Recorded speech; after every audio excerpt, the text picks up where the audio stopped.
আসসালামু আলাইকুম প্রিয় দর্শক, জানিয়ে দেব আজকের সর্বশেষ খবর।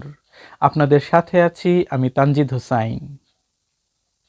আমি এফওসিতে ভারতের পররাষ্ট্র সচিবের সাথে যেসব বিষয় নিয়ে কথাবার্তা বলেছি সেগুলো আপনাদের সামনে উপস্থাপন করছি। আপনারা জানেন যে ভারত আমাদের নিকটতম প্রতিবেশী, ভারতের সঙ্গে আমাদের সম্পর্ক ঐতিহাসিক। এই প্রেক্ষিতে কনসালটেশনে উভয় প্রতিনিধি দল বাংলাদেশ এবং ভারতের মধ্যে বিদ্যমান যে সম্পর্ক, সেই সম্পর্ককে সামনের দিকে আরো এগিয়ে নিয়ে যাওয়ার ব্যাপারে একমত হয়েছে। কনসালটেশনে দুই দেশের পারস্পরিক স্বার্থ সংশ্লিষ্ট বিভিন্ন বিষয় নিয়ে ফ্রি ফ্র্যাঙ্ক এন্ড ক্যান্ডিড তথা খোলা মনে আলোচনা হয়েছে। আমরা বলেছি বাংলাদেশ সম্পর্কে নেতিবাচক প্রচারণা রোধে ভারতের সক্রিয় ভূমিকা আশা করেছি। বাংলাদেশের জুলাই আগস্ট বিপ্লব এবং বিপ্লব পরবর্তী সংখ্যালঘুদের প্রতি কথিত বৈরী আচরণে ভারতীয় গণমাধ্যমে অপপ্রচার, মিথ্যা তথ্য এবং বিভ্রান্তিকর বয়ান রয়েছে।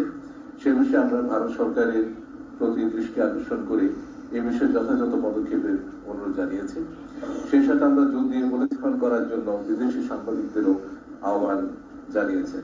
সেই সাথে আমরা এও বলেছি যে এটি আমাদের অভ্যন্তরীণ বিষয় এবং আমাদের অভ্যন্তরীণ বিষয়ে অন্য দেশের মন্তব্য সমীচীন নয়।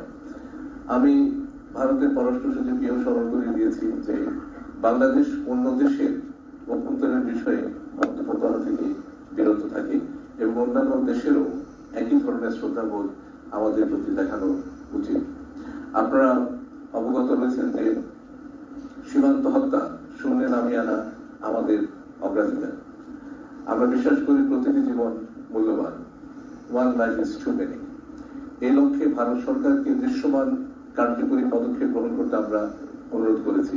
তাছাড়া আন্তঃসীমান্ত অপরাধ, মাদক পাচার সহ অন্যান্য অপরাধমূলক কার্যক্রম নির্মূলে ভারতের সহযোগিতা সহ সীমান্ত সংশ্লিষ্ট বিভিন্ন দীর্ঘমেয়াদী সমস্যার নবায়নের প্রক্রিয়া শুরু করার উপরও আমরা গুরুত্ব দিয়েছি। এছাড়াও আরো যে কয়েকটি আন্তঃসীমান্ত নদীর পানি বন্টন সংক্রান্ত চুক্তি দুই পক্ষের মধ্যে আলোচনাধীন সেসব সম্পন্ন করার জন্য বিশেষ জোর দিই।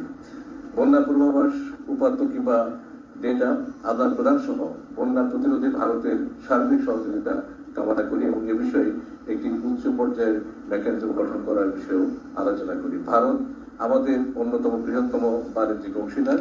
ভারতের সাথে আমাদের দ্বিপাক্ষিক বাণিজ্য বৃদ্ধির জন্য বিদ্যমান ট্যারিফ, প্যারা ট্যারিফ এর মতো বাধাসমূহ দূর করার উপায়ের উপর আমরা গুরুত্ব আরোপ করেছি।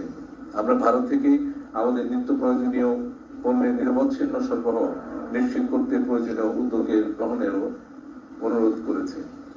আপনারা জানেন যে বর্তমানে ভারতের সাথে জ্বালানি এবং বিদ্যুৎ খাতে আমাদের পারস্পরিক সহযোগিতা ক্রমাগত বৃদ্ধি পাচ্ছে। আমরা ভারত থেকে বর্তমানে প্রায় 2656 মেগাওয়াট বিদ্যুৎ আমদানি করছি। বর্তমান রাজনৈতিক প্রেক্ষাপটে এই সহযোগিতা বৃদ্ধি পেতে পারে। প্রিয় দর্শক, আজ এ পর্যন্তই। নতুন কোনো খবর নিয়ে আবারও হাজির হব। সে পর্যন্ত সবাই ভালো থাকবেন। চ্যানেলটিকে সাবস্ক্রাইব করে না থাকলে এখনই সাবস্ক্রাইব করুন এবং পাশে থাকা বেল আইকনটি বাজিয়ে দিন। আর ফেসবুক থেকে দেখলে সবার আগে আপডেট নিউজ পেতে ফলো দিয়ে রাখবেন। আসসালামু আলাইকুম।